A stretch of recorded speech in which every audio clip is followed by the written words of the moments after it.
नमस्कार दोस्तों, मैं दिनेश मॉडर्न एग्जाम में आपका स्वागत करता हूं। तो आज का मेरा सेशन है भूगोल। भूगोल में मैं आपको पृथ्वी की आंतरिक संरचना पढ़ाऊंगा और इसमें कुछ अन्य महत्वपूर्ण बातें भी बताऊंगा। चलिए हम इसको शुरू करते हैं। पृथ्वी की आंतरिक संरचना, इसको जो है 3 भागों में बांटा गया है। पहला है क्रस्ट, मेंटल व कोर।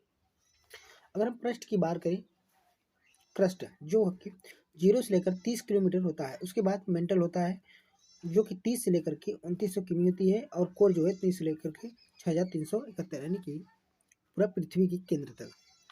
ठीक है, इसमें से क्रस्ट की बात करें हम, क्रस्ट की, तो पृथ्वी के सबसे बाहरी भाग, आप ये जो देख रहे हैं भाग, पार्ट पृथ्वी का बाहरी भाग होता है। और ये जो इसका जो है कहाँ तक होता है, तो 0 से लेकर 30 किलोमीटर पृथ्वी की गहराई तक पाई जाती है क्रस्ट। और जब महासागरों से अगर ये देखें, महासागरों के नीचे इसकी औसतन मोटाई जो होती है 5 किलोमीटर है। यानी महासागर से लेंगे तो वो क्रस्ट जो है सिर्फ 5 किलोमीटर तक मोटाई तक पाई जाती है। और महाद्वीपों से अगर लेंगे तो 30 किलोमीटर, कहाँ 30 किलोमीटर, 0 से लेकर 30 किलोमीटर तक क्रस्ट की मोटाई पाई जाती है। अगर क्रस्ट की बात करें घनत्व की, घनत्व का होता है 3 ग्राम प्रति घन सेमी होता है। 3 ग्राम प्रति घन सेमी होता है इसका घनत्व। चलिए अब बात करते हैं मेंटल की। दूसरा है मेंटल की पृथ्वी से गहराई कितनी होती है, 30 से लेकर के 2900 किमी तक होती है। और इसका घनत्व जो है 5 ग्राम प्रति घन सेमी होता है। और मेंटल में जो है मोह असभ्यता पाई जाती है, मोह असभ्यता पाई जाती है। ये पूछा जाता है कि क्रस्ट, यह जो है मेंटल और क्रस्ट के बीच में, देखिए ना, ये क्रस्ट हो गया और मेंटल के बीच में जो है मोह असभ्यता पाई जाती है। ये चलिए, और इम्पोर्टेंट है जो पृथ्वी के सबसे ऊपरी भाग में पाया जाता है घनत्व, पूछा जाता है कितना है, भूपृष्ठ पर 3 ग्राम प्रति घन सेमी होता है। अब हम बात करते हैं कोर की। चलिए कोर की बात करते हैं। तो कोर जो होता है 2900 किमी से लेकर के 6371, यानी कि पृथ्वी का अगर हम त्रिज्या कहें तो 6000, पृथ्वी की रेडियस जो है 6371 किमी होती है। अगर हम कोर की बात करें तो कोर जो है 2900 किमी से लेकर के पृथ्वी के केंद्र तक, यानी कि 6371 किमी तक होती है। और कोर की बात करें कि कोर में पृथ्वी घनत्व कितना होता है, 13.6 ग्राम प्रति घन सेमी होती है। और इसका निर्माण क्यों होता है ज़्यादातर, क्योंकि निकिल व लोहा पाया जाता है इसके कोर पर। पृथ्वी की कोर में ज़्यादातर पाई जाती हैं तब तो निकिल व लोहा पाए जाते हैं। और हाँ, एक और प्रश्न इसमें पूछता है गुटनबर्ग असभ्यता क्या है। यह जो है मेंटल और कोर के बीच में पाया था गुटनबर्ग असभ्यता। ठीक है, चलिए अब हम पृथ्वी संबंधित कुछ अन्य महत्वपूर्ण प्रश्नों को हम देख लेते हैं। पृथ्वी का औसत घनत्व, देखिए पहला है कि पृथ्वी का औसत घनत्व 5.5 ग्राम प्रति घन सेमी होता है। ये इंपॉर्टेंट क्वेश्चन है। ये पहला क्वेश्चन ये है, पूछा जाता है कि पृथ्वी का औसत घनत्व कितना है, तो 5.5 ग्राम प्रति घन सेमी होता है। और हम बात करें पृथ्वी की गहराई में प्रवेश करने पर, यानी कि जब पृथ्वी के अंदर नीचे जाते हैं तो प्रति 32 मीटर नीचे जाने पर 1 डिग्री सेल्सियस की वृद्धि हो जाती है। 1 डिग्री सेल्सियस की वृद्धि हो जाती है। ये पूछा था, कई बार पूछा गया था प्रश्न, हालांकि आरआरबी एनटीपीसी ग्रुप में काफ़ी पूछे जाते हैं क्वेश्चन, और पीसीएस तक भी पूछे जाते हैं। ये देखिए, प्रति 32 मीटर नीचे जाएंगे तो 1 डिग्री सेल्सियस तापमान बढ़ जाता है पृथ्वी के अंदर।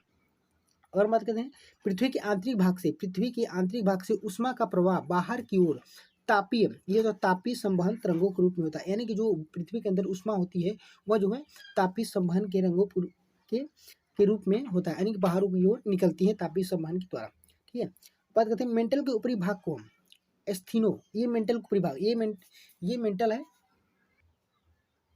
ये मेंटल है। मेंटल के ऊपरी भाग को कहते हैं एस्थीनोस्फीयर। मेंटल के ऊपरी भाग को हम कहते हैं मेंटल के, तो एस्थीनोस्फीयर कहा जाता है। ये है एस्थीनोस्फीयर कहा जाता है मेंटल के ऊपरी भाग को। पृथ्वी के केंद्र से, अगर पृथ्वी के केंद्र से सबसे नजदीक बिंदु अगर पृथ्वी के केंद्र से अगर कोई व्यक्ति जाना चाहता है तो निकटतम बिंदु जो है उत्तरी ध्रुव के पास से होगा। यानी उत्तरी ध्रुव पर आप अगर चले जाएंगे तो वहाँ से पृथ्वी के केंद्र में जाना है आसानी से, तो वहाँ दूरी कम पड़ती है। उत्तरी ध्रुव के पास, ये पृथ्वी के केंद्र से सबसे निकटतम बिंदु क्या होती है, उत्तरी ध्रुव के पास है। ठीक है, और इसमें से हम कुछ अब महत्वपूर्ण हम प्रश्न और देख लेते हैं। पृथ्वी पर अगर समस्त पृथ्वी की बात करें, पूरी पृथ्वी की अगर हम बात करें तो पूरी पृथ्वी की अगर हम बात करें तो लोहा सबसे ज़्यादा पाया जाता है। लोहा, ऑक्सीजन, उसके बाद ऑक्सीजन, सिलिकॉन ए मैग्नीशियम।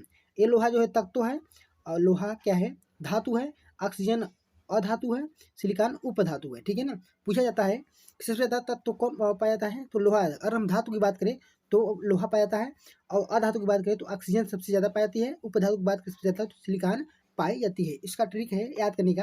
देखिए क्या होता है, इसका ट्रिक होता है लोहा एल, लोहा को हम एल से लिखेंगे, ऑक्सीजन को ओ से, और सिलिकॉन को एस से, और एम जी, और ये निकल को निकल। ठीक है ना, इसको लॉस लॉस मांगे निकल। ठीक है ना, लॉस मांगे किसी का नाम है, लॉस मांगे निकल। ठीक है, ऐसे याद कर सकते हैं। अब हम बात करते हैं परपटी, भू परपटी पर पृथ्वी के, ये है क्रस्ट। तो पृथ्वी क्रस्ट पर कौन कौन से ज़्यादातर तत्व अधिक पाए जाते हैं, चलिए हम देखते हैं। सबसे ज़्यादा क्रस्ट जो है, सबसे ज़्यादा क्रस्ट पर तत्व कौन पाए जाते हैं, सबसे ज़्यादा पाया जाता है ऑक्सीजन, उसके बाद सिलिकॉन, एल्युमिनियम, लोहा, और उसके बाद मैग्नीशियम। क्या पाया जाता है, ऑक्सीजन तो 46.8, सिलिकॉन पाया जाता है 27.7, एल्युमिनियम पाया जाती है 8.1, लोहा पाया जाता है 5.0, और ये मैग्नीशियम पाया जाता है 2। तो इसका याद करने का एक ही ट्रिक होता है। ठीक है, यहाँ ऑक्सीजन को ओ से लिखेंगे, सिलिकॉन को एस आई से, एल्युमिनियम को आलू से, एफ ई से, और लोहा यानी कि फेरस करें एफ ई से, और ये मैग्नीशियम केम। तो हम इसी कहेंगे ओ साई, क्या कहते हैं, ओ साई आलू फिर मांगे, आलू। ठीक है, इसको आलू फिर मांगे, ये कहते हैं, इसका ट्रिक है ओ साई आलू फिर मांगे, कि ओ साई आलू फिर मांगे। यदि पूछा जाए क्रस्ट भू पर पृथ्वी के भू परपटी पर सबसे ज्यादा कौन सा तत्व पाया जाता है, तो ऑक्सीजन पाया जाता है। क्या पाया जाता है, ऑक्सीजन। और पृथ्वी समस्त पृथ्वी की पूछे तो कौन ज्यादा तत्व पाया जाता है, तो लोहा पाया जाता है। यदि आपको ये सेशन अच्छा लगा तो लाइक शेयर सब्सक्राइब करना ना भूलिए। तब तक मिलते हैं अगले सेशन में, तब तक के लिए जय हिंद।